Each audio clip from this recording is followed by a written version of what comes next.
Nabigyan ng pagkakataon na makapagbahagi ng advocacy at layunin ng Police Community Affairs and Development Group Central Visayas sa isang kilalang lokal na radio station na Bombo Radyo Cebu na may programang Good Morning Philippines sa segment na Know Your Uniform Personnel na ginanap sa 87A Romeo Street, Pahina Central, Cebu City nito lamang linggo, ikapito ng Abril taong kasalukuyan. Inimbitahan ni Ms. Chair May Balingi, News Director at Program Host ng Bombo Radyo Cebu ang PKG Central Visayas upang ipaalam sa publiko ang kanilang mga programa, mission at vision ng unit at appeal nito sa PNP. Sa panayam kay Police Colonel Yonsha B. Baligwa Jr., Chief Arpicado 7, Sir, maayong buntag diha kanimo.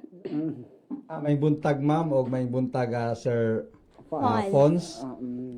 May buntag sa atong mga tigtanaw o tigpaminaw ni atong programa karong nindot nga adlawng Domingo.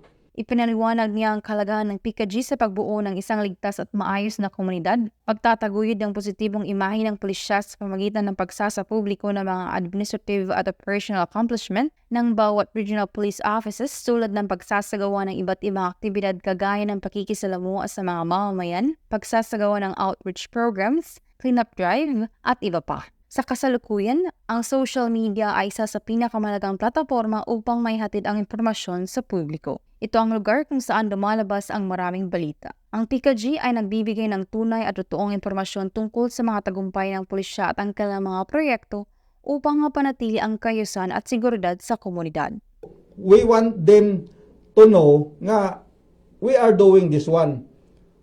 So, that is also parallel sa inyong function, ma'am, sa media nga informing the people what is happening around us o mga na ba? Yes. Actually, mo na nakita na ko inyong page. Kasi kung pangitag, sa problema mga issue diri sa Central Visayas.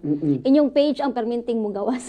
Dagdag pa ang lumalalim na pag-unawa at pagtitiwala ng mamamayan sa kapulisan, tiyak ang seguridad at kaayusan ng pamayanan. Mula dito sa Bombo Radio Broadcast Center, Cebu City, ako ang inyong Police News Network Correspondent, Patrolwoman Grace Paligado, alagad ng batas, tagataguyod ng Balitang Police.